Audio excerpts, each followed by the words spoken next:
Welcome back to Maker's Journey Workshop. And today we're talking about mounting and beefing up that little 100-pound anvil that you might have got and making it hit like a 200 or 300-pound anvil. So what does that mean necessarily? It means getting creative and finding a simple solution where you can add some weight to that smaller anvil, and that way it offers a little more resistance when you're hammering on it and it doesn't just wobble and walk all around the shop. But first, let's talk about how we're going to mount this guy. We've got a pretty simple solution that's a nice, quick, and easy workaround to get this thing mounted securely, and you get to do a little bit of forging in the process. It felt like such a huge flex to myself whenever I started forging, whenever I was able to have enough skill just to make a few things that I needed that were actually useful around the shop. And today, that's what we're going to do. Are you ready? Got you, didn't I? But first, we need to find a way to stabilize and beef up our anvil. Starting stock size, 8" by 3/8. Oh!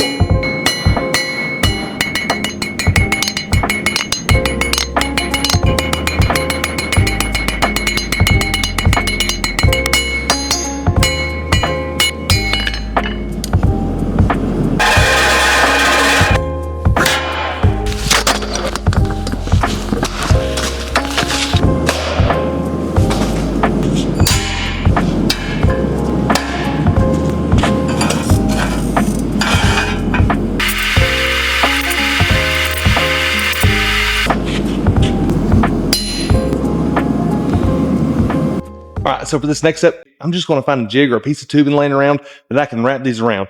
And our center punch right there, that's just a way for us to center our staple that we're about to make, so one side hopefully doesn't end up longer than the other.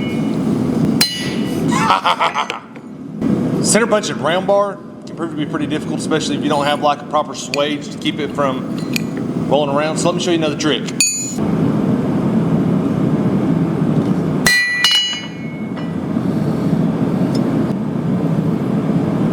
Yikes. So we did just talk about in our last video, we saw some suspicious things as we were cleaning up our anvil. We talked about some of the porosity we found when we were shaping one of our edges, and we didn't think it was going to be that big of a deal. Unfortunately though, as I was trying to show you a different way to mark your metal so you can see some marks in the fire for references for measurements as we're about to make these staples right here to hold our anvil, I noticed this.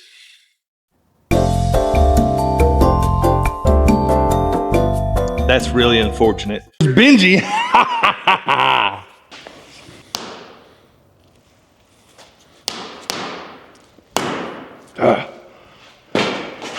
Don't beat it up. It's not that serious. We got some workarounds. Don't worry. It's a little disheartening, but chances are you might have a similar experience, and that's just frustrating.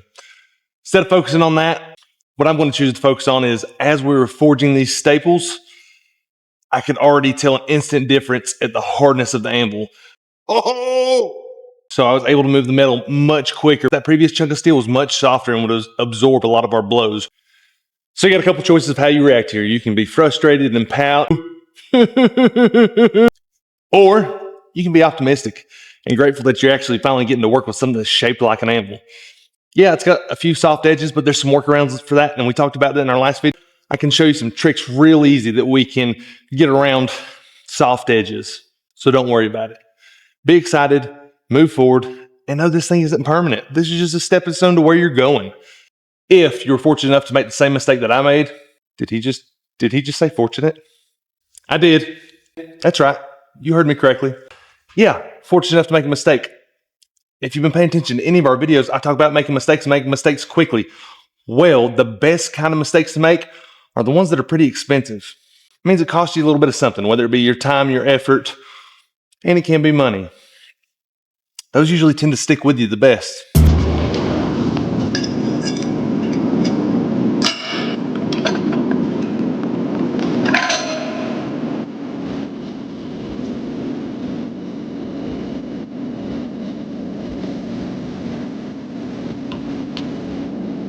And so we finally got our staples cooled down.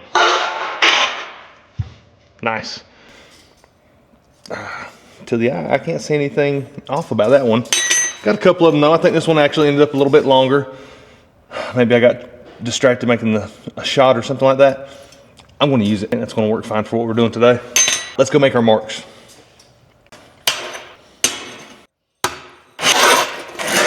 Before we put on the staples, let's see how loud it is. We're going to take some precise measurements to see if it's a lot loud or a little loud.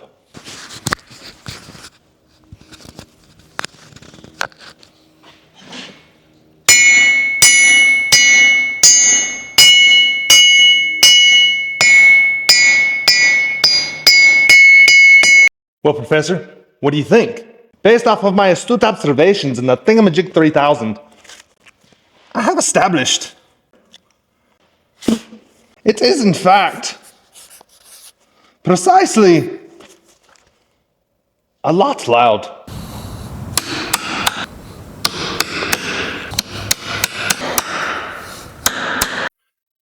Something else to consider whenever you're hammering these guys in is I come into the angle, and that way it'll grab and pull it in towards the anvil.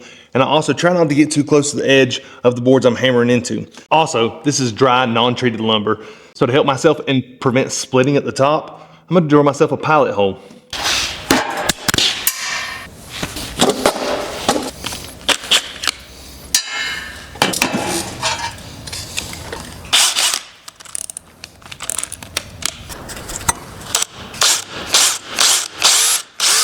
Sorry, 1/4 inch bit right here, in case I didn't say it. But I should have beefed up to a 5/16 if I was starting with a 3/8 bar. I think that would have given me a better fit.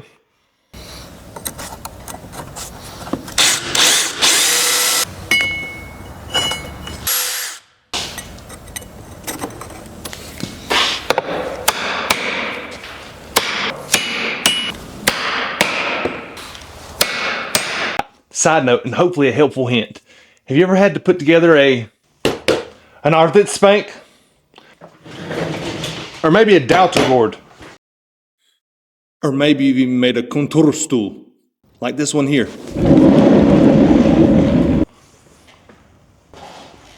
That's right, an office chair, or anything else you've ever tried to get from the flat pack store. Well, I put together a lot of those things whenever I was a kid. The thing that I learned most, if you went through piece by piece and anchored everything down as tight as it would go, a lot of times it made it more difficult as you got closer to the end to make everything fit up. Which is why we were hammering these in piece by piece. We only kind of 1/4 of the way stuck them in, just snug enough to add some tension. And that's how I'm gonna nail the rest of the way in. I'm gonna walk around slowly. That way, if I put too much pressure on one leg, it doesn't lift the backside of the anvil up, creating wonkiness. Because if I have to back one of these staples out to hammer another one down, then it's really not gonna hold like it's supposed to.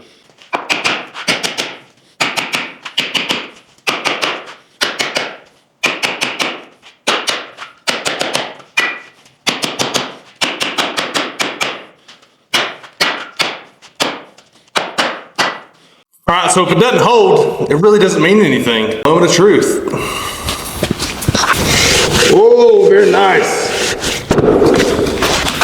So that secured the anvil quite nicely. I'm actually pretty impressed. Just a few staples. Really easy, really low threshold project. So I'm pretty impressed with how well those staples hold. But how do we beef it up? Where's the beef? So how do we beef up a 100-pound anvil to perform and give us some of the same benefits of the weight of a heavier 200-pound anvil? Just meaning it's going to wobble less and have a little more resistance for us to work from. That's right, chain.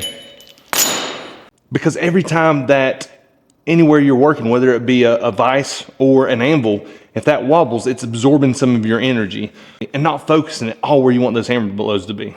Nothing in my shop as far as anvils and vices are stationary or hard mounted, which means I sacrifice some of that too.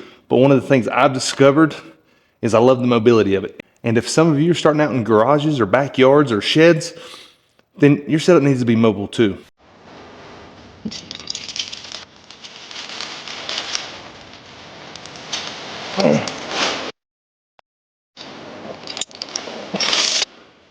All right, so let's wrap it. Oh, this is gonna be pretty. So I started by working my way up the waist right here. I guess I'm just gonna keep going and then I'll overlap and go back down.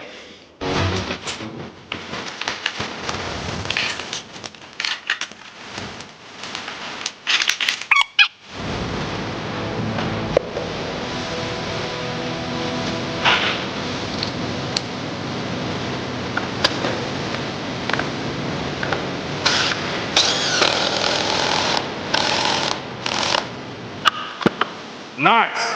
Like if you're starting out with one of those mail order or cheap hardware store anvils, some of the benefits of this is it's going to add some weight to it. Let's see if it's any quieter.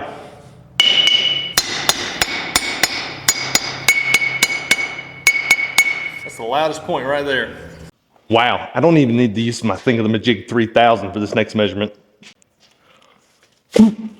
After observation in my keen, what?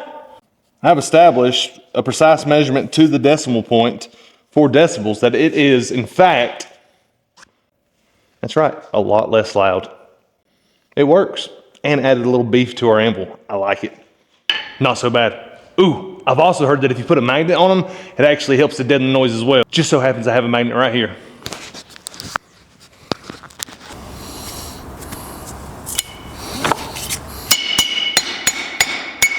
You know, I couldn't really notice a huge difference. Maybe the magnet thing's a myth. So final thoughts. Is it pretty? Not even close. Is it heavier? Yes. Is it quieter? Yes. Is it a cheap victory for not being able to buy the 200 to 300 pound anvil you want to start out with? 100%. I'd forge all day on this thing. It's definitely a huge upgrade, and it's an inexpensive way to add some weight without having to spring for the huge anvil. And we hinted on it a little bit in our last video where we were talking about dressing the anvil. And it became more and more clear today as we were making our little staples, our little edges. Somebody took the time to weld this anvil up. I don't think they did it properly, and I don't think they heat treated it again. It's a huge upgrade, and it's the proper shape to be doing some new forging techniques that we can show you on. You can make some hardy tools that will get the job done just the same way. And I'm going to show you how in our next video. Thank y'all for being here. See y'all next time. Smash that subscribe button, please, sir. Smash that subscribe button.